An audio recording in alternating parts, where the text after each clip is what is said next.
नमस्कार दोस्तों, MMS news 24 में मैं फरीद खान आपका स्वागत करता हूं। पिछले 4 दशक पहले हम आपको लेके जा रहे हैं मध्य प्रदेश की जो राजधानी है भोपाल। भोपाल में वक्त था 2 और 3 दिसंबर का। नवाबों का शहर रहा भोपाल। इसी दौरान लोगों की देर रात तक जगने की जो आदत थी वो आज भी 2025 में भी जारी है। कई सरकारें बदली, सरकारों ने कई तरीके से भोपाल को देर रात तक जगने के लिए रोका, लेकिन धीरे धीरे बात बनती नहीं रही और भोपाल की जो आदत थी रात जगने की वो आज भी उसी चीज में वो लोग शुमार माने जाते हैं, भोपाली लोग। इसी बीच जब हम 40 साल पहले गए हैं तो वहां पर हम जिक्र करेंगे एक बड़े हादसे का। 2 और 3 दिसंबर की दरमियानी रात की बात थी। भोपाल में लोग जो जगते थे सभी लोग अपने हिसाब से रात को घूम रहे थे। कोई कहीं जा रहा था, कोई कहीं आ रहा था। पान खाने की लोगों की आदत थी। सब लोग अपने हिसाब से, जो भोपाली थे सब अपने हिसाब से जीवन जी रहे थे। लेकिन एकाएक एक जर्मनी की जो कंपनी है यूनियन कार्बाइड, इस कंपनी में एक हादसा हुआ। गैस रिसाव हुआ और गैस इस कदर जहरीली थी कि जो लोग सड़क पर चल रहे थे, सड़क पर चलते चलते गिर गए। कुछ लोगों ने दौड़ने की कोशिश की लेकिन वो दौड़ नहीं पाए। वो हाँफते रहे और जहरीली गैस उनकी सांसों में इस कदर समा गई कि नसों के माध्यम से होते हुए उनकी जो सांस थी जीवन की, वो सांस ही छीन ली। जब ये मामला पूरी दुनिया में फैला तो दुनिया के जो बड़े जो हादसे थे उन हादसों में शुमार हुआ। और भोपाल का यूनियन कार्बाइड का जो हादसा था, मामला था, ये इसको आज भी काले अध्याय के साथ लिखा जाता है। जानकार बताते हैं कि जब यह हादसा हुआ उसके बाद 15-20 दिन तक, 1 महीने तक कई लोग अपने परिवार के लोगों को ढूंढते रहे, पता लगाते रहे कि कहीं कोई बाहर शहरों में तो नहीं है। लेकिन जब प्रशासन, शासन, सरकार जब भिड़ी तो लोगों को एक पुट्टल के नुमा, जो कपड़े का एक जो बड़ा जो स्पेस होता है उसमें पुट्टल के नुमा लोगों को बांधा और जमीन में उन्हें दफन कर दिया गया। बड़ी तादाद में लोगों को जलाया गया। ये भी नहीं देखा गया कि कितने लोग थे। आप अंदाजा लगा लें कि कितने लोग इस हादसे में मरे होंगे। सरकारी आंकड़े तो कुछ कहते हैं कि 5479 के करीब लोग मरे हैं, लेकिन हकीकत जो भोपाल के लोग हैं वो कुछ और बताते हैं। आज भी भोपाल के कई परिवार इसकी जद में हैं, जिसको लेकर सरकार ने एक अलग से विभाग तक बना दिया।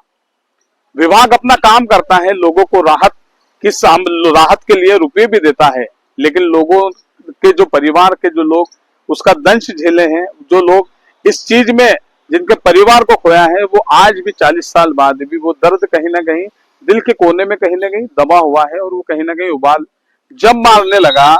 जब भोपाल से जो राहत कार्य के बाद, जब भोपाल जो गैस कांड का जो कचरा था उस कचरे को उठाकर जब नया साल 2025 लगा, 1 और 2 जनवरी की जो दरमियानी रात थी उसको लेकर भोपाल से मध्य प्रदेश की जो एक आर्थिक नगरी है इंदौर, उसके करीब धार जिले के पीथमपुर में, लेकिन लोग पीथमपुर को इंदौर की वजह से कुछ ज्यादा करीब से जानते हैं, क्योंकि इंदौर और पीथमपुर करीब होने की वजह से ये औद्योगिक शहर काफी करीब माना जाता है। लेकिन जब ये कचरा 250 किलोमीटर की दूरी पर ले जाने की बात आई तो विरोध के स्वर उठने लगे। कई लोगों ने कहा कि कचरा हम यहाँ पर नहीं आने देंगे, क्योंकि 2015 में जब यहाँ पर 10 टन कचरा जलाया था, जिसके बाद आसपास के खेतों में भी उसका प्रभाव देखा गया था और जल स्रोतों में भी ये चीजें कहीं ना कहीं नजर आई थी। इन सभी के बीच जब विरोध बढ़ता गया और विरोध इतना बढ़ा कि ये विरोध लोगों की जान पर बनाने तक पहुंच गया, क्योंकि वहां पर 2 लोगों ने खुद पर पेट्रोल डालकर आत्मदाह की कोशिश की। पुलिस ने, प्रशासन ने, शासन ने, सरकार ने, कलेक्टर ने, मंत्री, सीएम, सभी ने समझाने की कोशिश की कि इस कचरे को पीथमपुर में जलाने से कोई नुकसान नहीं होगा। लेकिन जो जनता होती है, जनता जनार्दन हमेशा प्रथम होती है और जनता जनार्दन का जो आदेश होता है उसको सभी दूर सर्वमान्य माना जाता है। देश की अदालतों में भी कई बार देखा गया कि जनता की अदालतों को सर्वमान्य मानते हुए कोर्ट ने भी फैसले दिए।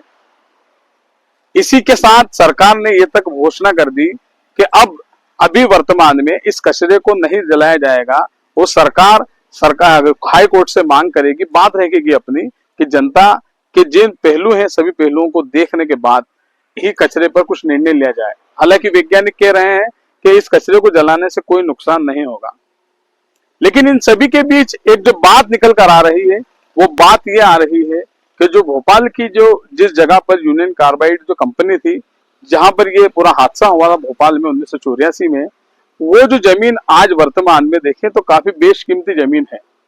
हालांकि सरकार ने वहां पर एक म्यूजियम बनाने की बात भी कही है कि यहाँ पर एक म्यूजियम बनाया जाएगा, और इस हादसे में यूनियन कार्बाइड के हादसे में जो लोग मरे थे, जिन लोगों की मृत्यु हुई थी, उन सभी के यहाँ पर कहीं ना कहीं उनके नाम से कुछ श्लोक अलग लगाकर रखे जाएंगे, कुछ चलचित्र बनाए जाएंगे, मतलब कुल मिलाकर कुछ ना कुछ होगी। लेकिन ये जो जमीन है 87 से 100 एकड़ के करीब ये जमीन बताई जा रही है, जिस पर कुछ आसपास के लोगों का कब्जा भी है।